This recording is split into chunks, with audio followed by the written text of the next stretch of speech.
You're listening to another AppleVis podcast. Hey, what's going on there, AppleVis community? I'm Mike Malarsi, and in this podcast, I'm going to show you guys around the companion app that you need to use if you went out and bought yourself an Amazon Echo. Now, I know these aren't available everywhere. I'm not going to go through what it does and how it works because it kind of has nothing to do with this website, but the app does. Now, I'm going to show you guys how to kind of navigate around what you can do in the app, and I'm not saying what it's called because I don't want this thing to wake up. It's behind me on the desk, so I'm trying to avoid saying its name. Alexa. That is the name. That's how you wake it up. You say that, and then you give it a command. So let's go ahead and open this app, and I'll show you around. Alexa. Navigation menu. Link. Home. Main. So as you heard, the very first thing at the very top left is our navigation menu. We're going to go into that in a minute. But here on this home screen, it basically shows you a running dialogue of everything that you say to it. It keeps a log, and you can come in here. It asks you if you know who heard you right or not, and you can tell it yes or no. So you can give it feedback, and it'll help improve accuracy the more that you use it.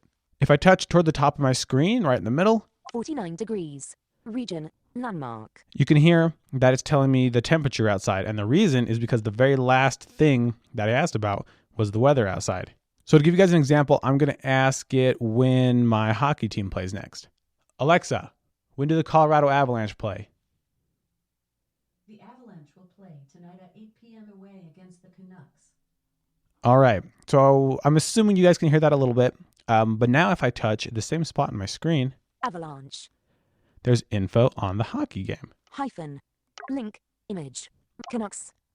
Hyphen. Next game.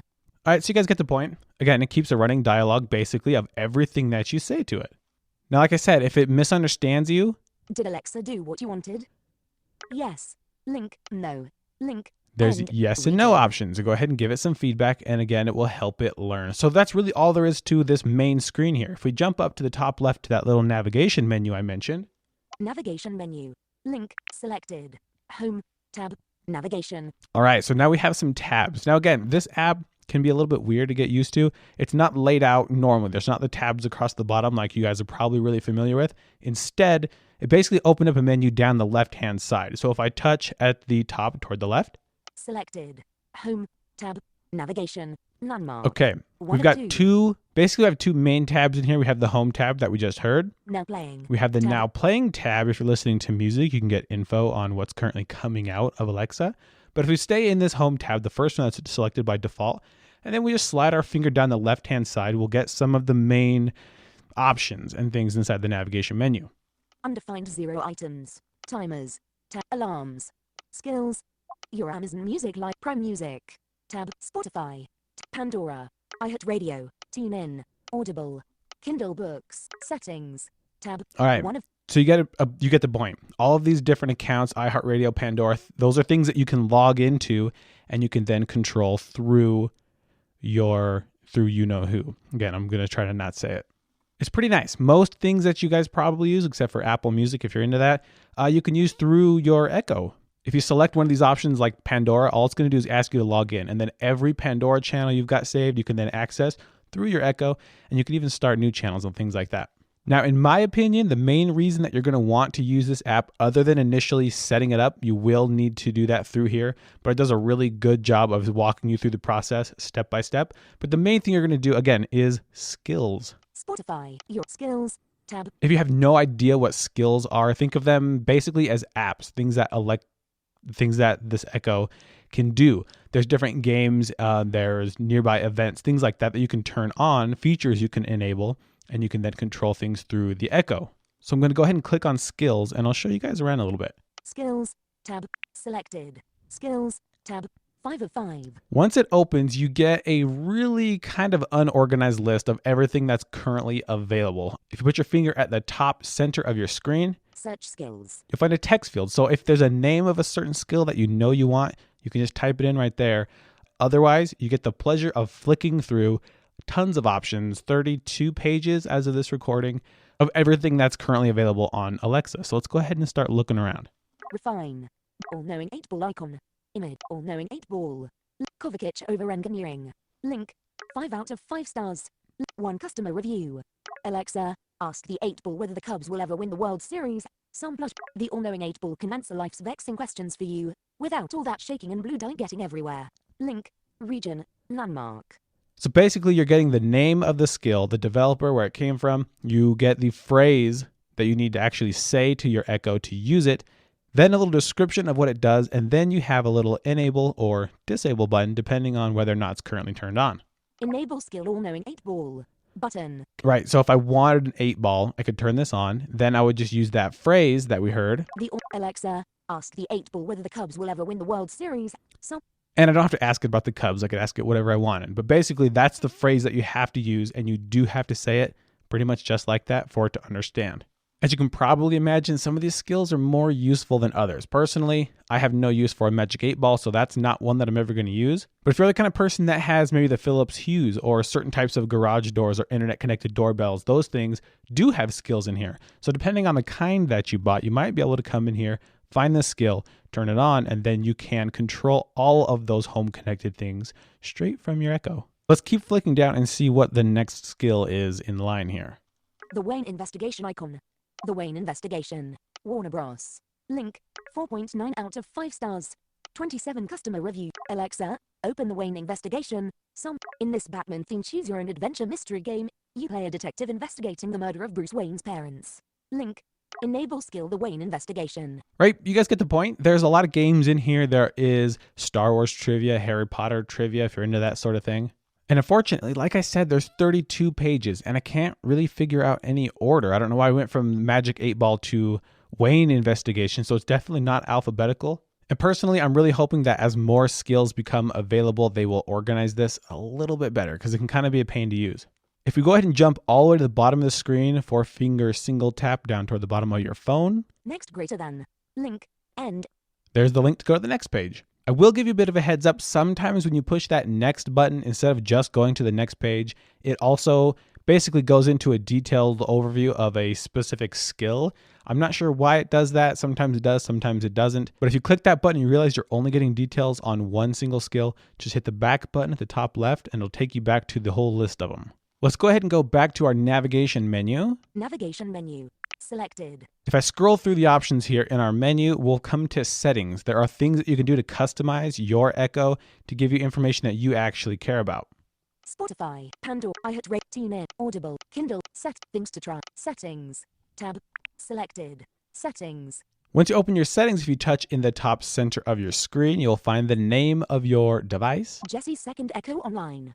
Okay, you can hear that it's currently online. If I were to unplug it, that would say offline, just like it does right here. Jesse's Echo offline. Link. That was the first one that we got that got a glass of water dumped on its head. So we have a new one that's working, and I can go in here to customize what I want to hear about. Set up a new device. History view request to Alexa. Account. Head music and media. Flash briefing. Link. If you like to stay up to date on current events around the world, the flash briefing is probably something you're going to want to take a look at. Let's go ahead and open this. Wall Street Journal What's News. Heading level 4. Basically, what you've got here is a list of places to get news. As you heard, the Wall Street Journal. Off. Check Right box. now, I've got it turned off. HuffPost. Heading off. Checkbox. Unchecked. ESPN Radio's off. Checkbox. Unchecked. So basically, you can come through here and turn on all the sources that you like. Then the next time you ask you know who for your flash briefing, it's going to give you all the top stories from each one of these sources. NPR Technology Pod on. Check. Wall Street Journal Tech News Briefing off. Checkbox. Checked. On. Discovery D News off. TMZ News off. News headline. The latest news headlines. Top news. Heading level 4 off. Checkbox. Checked. On. US. Heading off. Checkbox. Unchecked. All right, you get the point. So now I can say, Alexa, give me my flash briefing. Here's your flash briefing. In NPR News from TuneIn. Live from NPR News in Washington, I'm Alexa. Laura London. Stop. All right, so you get the point. Let's jump to the top of the screen and hit the back button. Back. Link. Back. Link. Settings. Main. Music and media. Right under your flash briefing, you will find your sports update. Sports update. Link. Now, again, you can go in here, turn on the sports that you like, pick specific teams that you want to follow, and then the next time you ask your Echo for your sports update, you'll get exactly the information that you want. There are some other settings in here that you can customize if you want to. I don't because they don't apply to me. Traffic. Link. Calendar. Link. Pretty sure that's a Google Calendar, which is why I don't use it. Connected home. Link. Voice purchasing. Household profile. About the Amazon Alexa app.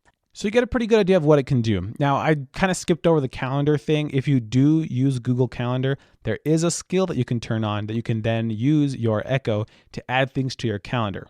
If you use that, it does something pretty similar to Siri. You can tell it to schedule an appointment next Wednesday at 9 p.m. If there's something already there, it'll tell you that, and it'll ask if you want to schedule it anyway. You tell it yes, and you're good to go. Now, I understand that for a lot of our international listeners, this does not apply because the Amazon Echo is not available in your area, but I'm willing to bet that it's only going to be a matter of time. If you have an Amazon Prime account, you do have access to Amazon Prime Music, which means that you can just tell your Echo a certain song that you want to hear.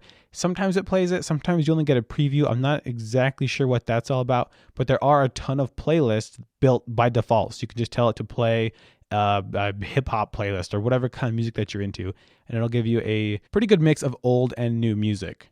Basically, your Echo is like Siri in a can that you can put somewhere in your house and just talk to all the time, always listening and ready to go. As I'm sure most of you know, the Echo is only available in certain markets. It's obviously not free. It's about $180, but the app is completely free, and as you can hear, it's usable. It wasn't this way at the start. It was actually quite a hassle to get it to do anything, but you guys heard that the checkboxes turning things on and off does work just fine. Logging into all your different music accounts works flawlessly, and if you're an Audible subscriber, you can tell it to play a book from your library. If you go get an Echo, you'll have to download this app to set it up. Once you get logged into all your accounts, set your sports update and your flash briefing to exactly how you want it, you'll honestly hardly ever need this app. The only time I ever come in this app is to look at the new skills that are coming out. And as you guys saw, the navigation there is kind of a pain. So usually I just keep an eye out on all the different tech blogs and websites out there. And anytime they mention a new skill, I just come in here and search for it. So there you have it. There's your overview of the Amazon Echo companion app available on iOS. I appreciate all of you taking the time to listen. If you guys have any questions or comments, feel free to reach out on Twitter. I am at Mike Malarcy. Now go have yourselves an awesome day. Love you. Bye.